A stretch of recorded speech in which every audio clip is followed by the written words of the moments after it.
Good morning, students. Hello. This particular series of mine will talk about the services sector with reference to growth and employment. This is an introduction of the services sector. Now, the services sector and research go way back, and basically the purpose of the research is, in some ways, is mainly aimed at increasing the competitiveness and productivity of the services sector.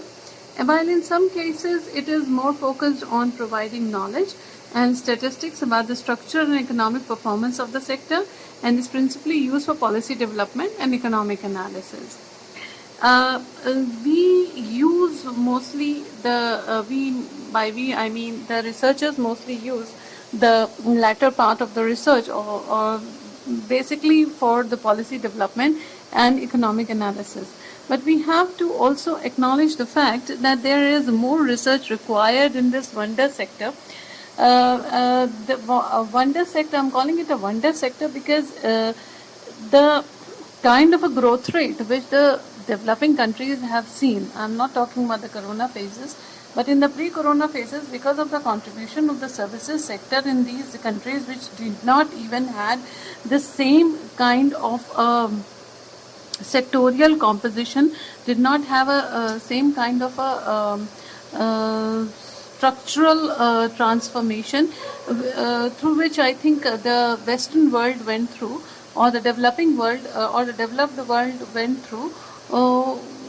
But in countries like India, as we have seen that the GDP percentage of agricultural sector have reduced, and instead of that percentage being increased or seen in manufacturing sector, it has actually shifted to tertiary sector. Now the tertiary sector have got that percentage of a GDP, but in terms of employment that has not happened. Now the percentage of employment in agricultural sector have remained, although it has reduced, but it has remained more or less same. Whereas in case of a services sector, it has not increased that much. So it seems that services sector's contribution is very high when it comes to GDP, but its contribution in terms of employment is not increasing. In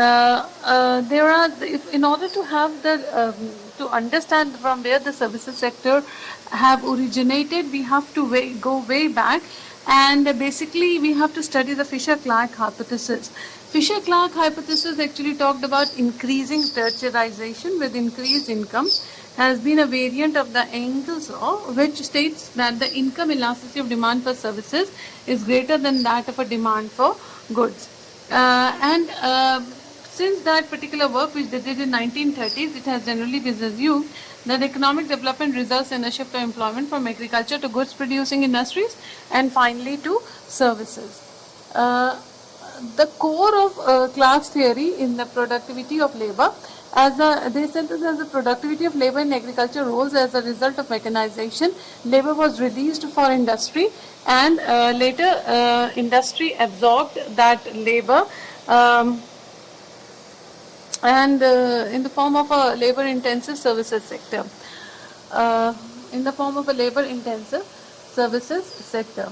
Then increase in the share of services in employment is also explained what is seen as change in the inter-industry division of labor. Industries increase the use of services as intermediate inputs, and see, you have to understand the nature and the characteristic of the services itself.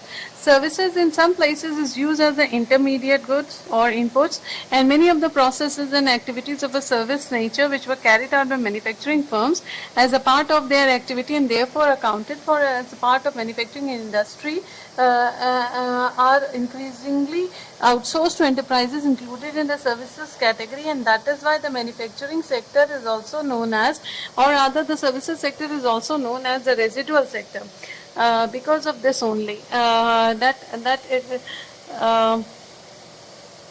Then there is a difference between experience regarding growth in services sector, as you must have noticed in employment in India and in developed countries.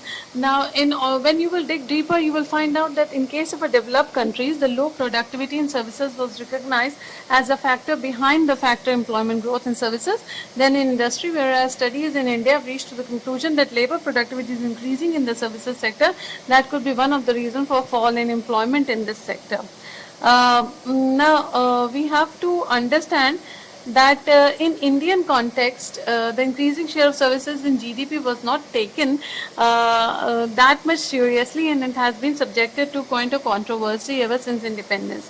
Dr. V.K.R.V. Rao in 1954 discounted it as an indicator of development in the context of a developing country.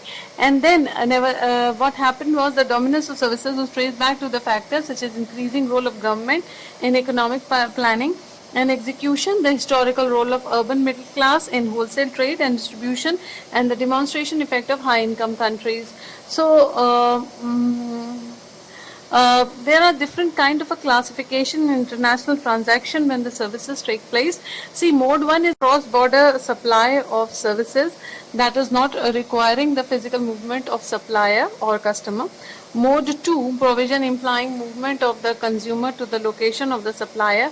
Mode 3, services sold in the territory of a member by legal entity that have established a presence there but originate in the territory of another member. Mode 4, provision of services requiring the temporary movement of natural person. I will, in the next series of mine, I will elaborate these 4 modes and we will move on further. Thank you.